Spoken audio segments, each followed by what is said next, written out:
ॐ श्री गणेशाय नमः। ॐ श्री शक्त्यै नमः। श्री शक्ति अष्टोत्तर शतदिव्यस्थानीय नामावलिः। ॐ वाराणस्यां विशालाक्ष्यै नमः। ॐ नैमिषे लिङ्गधारिण्यै नमः। ॐ प्रयागे ललितादेव्यै नमः। ॐ गन्धमादने कामाक्ष्यै नमः। ॐ मानसे कुमुदायै नमः। ॐ अम्बरे विश्वकायायै नमः। ॐ गोमन्ते गोमत्यै नमः। ॐ मन्दरे कामचारिण्यै नमः। ॐ चैत्ररथे मदोत्कटायै नमः। ॐ हस्तिनापुरे जयन्त्यै नमः। ॐ कान्यकुब्जे गौर्यै नमः। ॐ मलयपर्वते रम्भायै नमः। ॐ एकाम्रके कीर्तिमत्यै नमः। ॐ विश्वे विश्वेश्वर्यै नमः। ॐ पुष्करे पूरुहूतायै नमः। ॐ केदारे मार्गदायिन्यै नमः। ॐ हिमवतः पृष्ठे नन्दायै नमः। ॐ गोकर्णे भद्रकर्णिकायै नमः। ॐ स्थानेश्वरे भवान्यै नमः। ॐ बिल्वके बिल्वपत्रिकायै नमः। ॐ श्रीशैले माधव्यै नमः। ॐ भद्रेश्वरे भद्रायै नमः। ॐ वराहशैले जयायै नमः।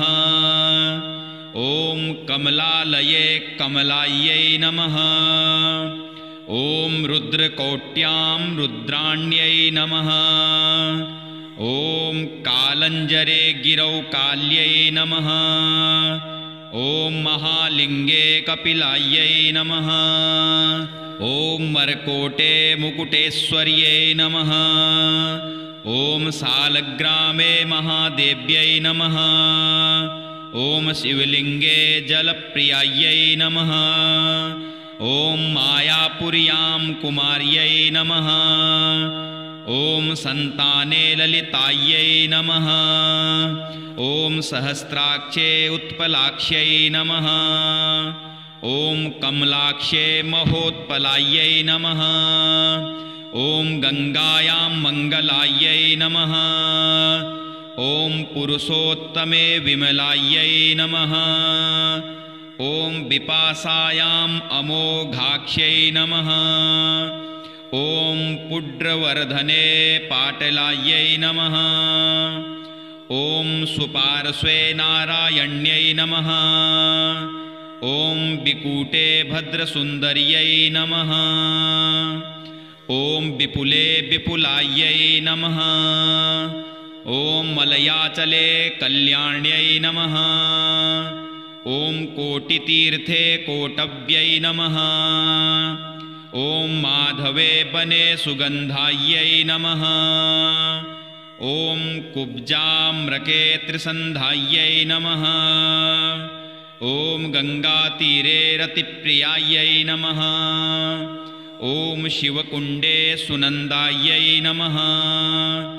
ॐ देविकातटे नन्दिन्यै नमः। ॐ द्वारवत्यां रुक्मिण्यै नमः। ॐ वृन्दावने वने राधायै नमः। ॐ मथुरायां देविकायै नमः। ॐ पाताले परमेश्वर्यै नमः। ॐ चित्रकूटे सीतायै नमः। ॐ विन्ध्ये विन्ध्याधिवासिन्ये नमः। ॐ सह्याद्रौ एकवीरायै नमः। ॐ हरिश्चन्द्रे चन्द्रिकायै नमः। ॐ रामतीर्थे रमणायै नमः। ॐ यमुनायां मृगावत्यै नमः। ॐ करवीरे महालक्ष्म्यै नमः। ॐ विनायके उमादेव्यै नमः। ॐ वैद्यनाथे अरोगायै नमः। ॐ महाकाले महेश्वर्यै नमः। ॐ उष्णतीर्थेषु अभयायै नमः। ॐ विन्ध्यकन्दरे अमृतायै नमः। ॐ माण्डव्ये माण्डव्यै नमः। ॐ माहेश्वरे पुरे स्वाहायै नमः। ॐ छागलाण्डे प्रचण्डायै नमः। ॐ मकरन्दके चण्डिकायै नमः। ॐ सोमेश्वरे वरारोहायै नमः। ॐ प्रभासे पुष्करावत्यै नमः।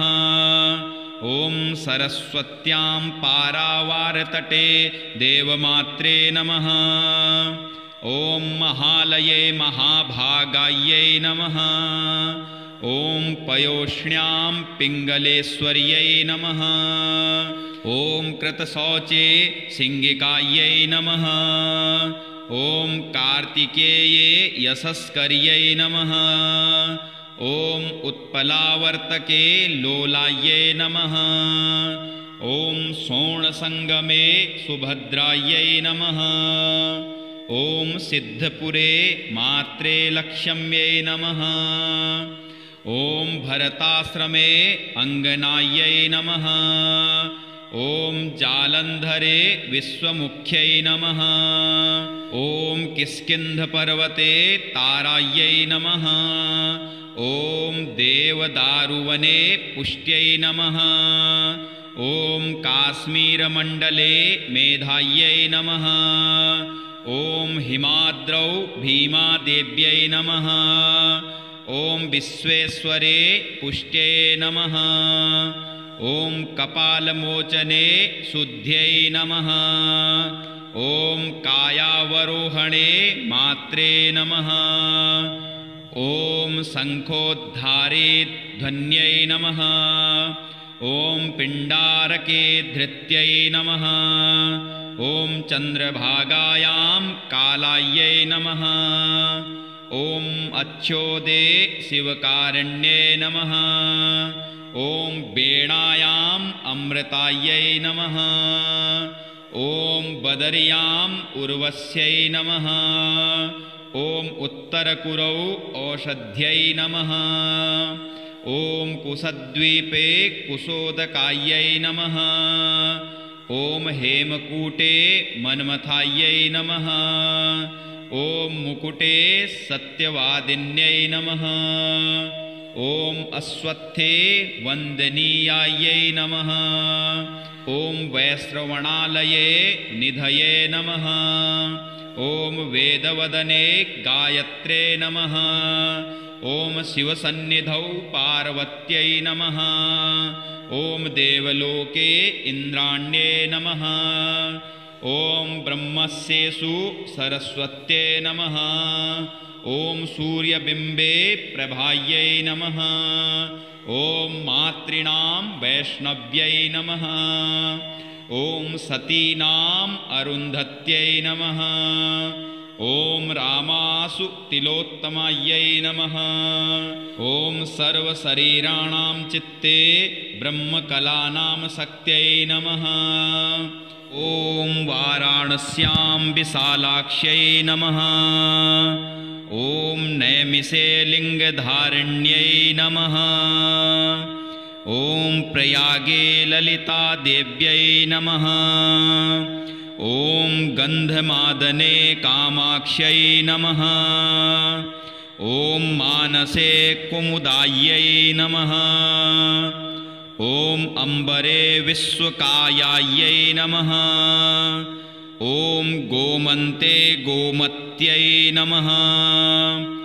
ॐ मन्दरे कामचारिण्यै नमः। ॐ चैत्ररथे मदोत्कटायै नमः। ॐ हस्तिनापुरे जयन्त्यै नमः। ॐ कान्यकुब्जे गौर्यै नमः। ॐ मलयपर्वते रम्भायै नमः। ॐ एकाम्रके कीर्तिमत्यै नमः। ॐ विश्वे विश्वेश्वर्यै नमः। ॐ पुष्करे पूरुभूतायै नमः। ॐ केदारे मार्गदायिन्यै नमः। ॐ हिमवतः पृष्ठे नन्दायै नमः। ॐ गोकर्णे भद्रकर्णिकायै नमः। ॐ स्थानेश्वरे भवान्यै नमः। ॐ बिल्वके बिल्वपत्रिकायै नमः। ॐ श्रीशैले माधव्यै नमः। ॐ भद्रेश्वरे भद्रायै नमः। ॐ वराहशैले जयायै नमः। ॐ कमलालये कमलायै नमः। ॐ रुद्रकोट्यां रुद्राण्यै नमः। ॐ कालञ्जरे गिरौ काल्यै नमः। ॐ महालिङ्गे कपिलायै नमः। ॐ मरकोटे मुकुटेश्वर्यै नमः। ॐ सालग्रामे महादेव्यै नमः। ॐ शिवलिङ्गे जलप्रियायै नमः। ॐ मायापुर्यां कुमार्यै नमः। ॐ सन्ताने ललितायै नमः। ॐ सहस्राक्षे उत्पलाक्ष्यै नमः। ॐ कमलाक्षे महोत्पलायै नमः। ॐ गङ्गायां मङ्गलायै नमः। ॐ पुरुषोत्तमे विमलायै नमः।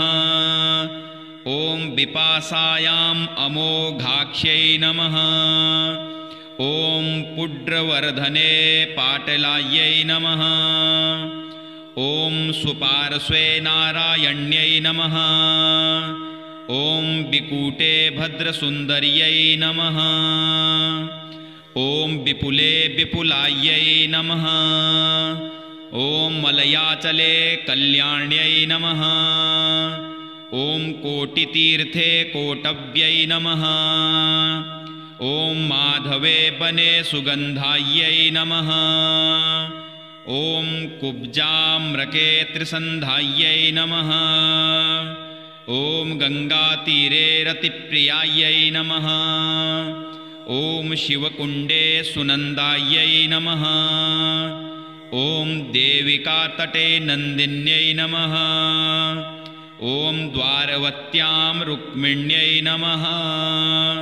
ॐ वृन्दावने वने राधायै नमः। ॐ मथुरायां देविकायै नमः। ॐ पाताले परमेश्वर्यै नमः। ॐ चित्रकूटे सीतायै नमः। ॐ विन्ध्ये विन्ध्याधिवासिन्ये नमः। ॐ सह्याद्रौ एकवीरायै नमः। ॐ हरिश्चन्द्रे चन्द्रिकायै नमः। ॐ रामतीर्थे रमणायै नमः। ॐ यमुनायां मृगावत्यै नमः। ॐ करवीरे महालक्ष्म्यै नमः। ॐ विनायके उमादेव्यै नमः। ॐ वैद्यनाथे अरोगायै नमः। ॐ महाकाले महेश्वर्यै नमः। ॐ उष्णतीर्थेषु अभयायै नमः।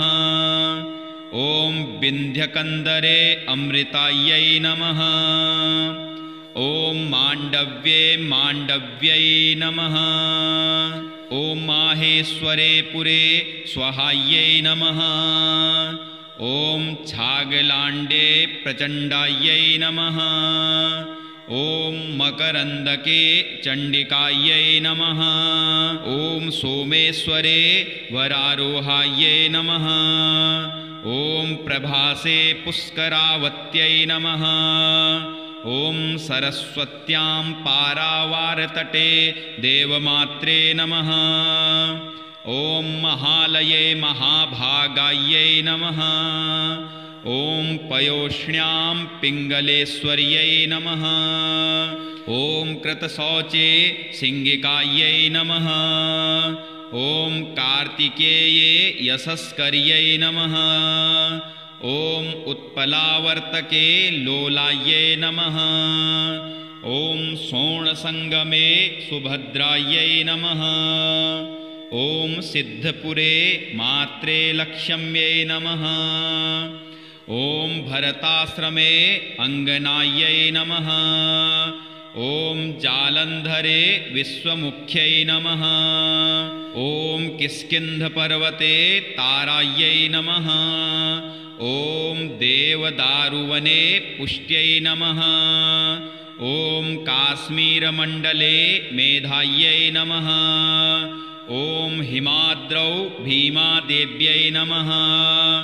ॐ विश्वेश्वरे पुष्ट्यै नमः। ॐ कपालमोचने शुद्ध्यै नमः।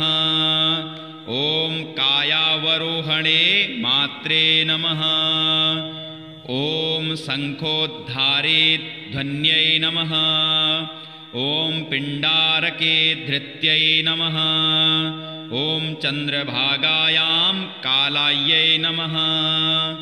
ॐ अच्छोदे शिवकारण्ये नमः। ॐ वेणायाम् अमृतायै नमः।